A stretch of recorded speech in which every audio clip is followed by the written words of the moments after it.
অগ্রহায়ণ মাসের আগমনের সঙ্গে সঙ্গে দেশ জুড়ে শুরু হয়েছে নতুন ধান কাটার মৌসুম। সেই ধারাবাহিকতায় মৌলভীবাজারের বিভিন্ন উপজেলার গ্রামীণ হাটবাজারগুলোতে নবান্ন উৎসবকে ঘিরে জমে উঠেছে ধান ঘরে তোলার উপকরণ কেনাবেচা। কৃষকরা নতুন ধান কাটার প্রস্তুতি নিতে ভিড় জমাচ্ছেন বাজারগুলোতে।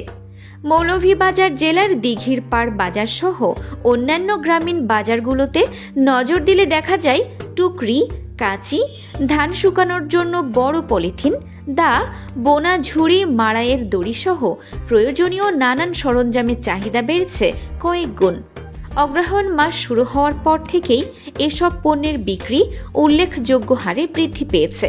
প্রতিদিনই কৃষক পরিবারগুলো নবান্নের প্রস্তুতি হিসেবে এসব উপকরণ কিনতে বাজারে আসছেন। নতুন ধান ঘরে তোলা ও শুকানোর জন্য এসব উপকরণের বিকল্প নেই, তাই প্রতি বছরই নবান্ন উৎসবকে কেন্দ্র করে বাজারে বিশেষ রকমের সরঞ্জাম কেনার ধুম পড়ে।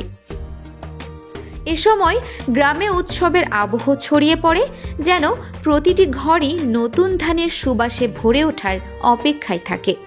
নবান্ন বাঙালির ঐতিহ্যবাহী এক আনন্দঘন উৎসব। নতুন ধান ওঠার খুশিতে কৃষক পরিবারগুলো যেমন আনন্দিত, তেমনি বাজারেও এর রেশ স্পষ্ট।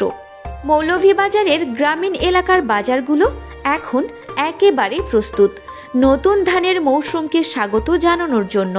আরেফিন ফারহা, মৌলভীবাজার টিভি।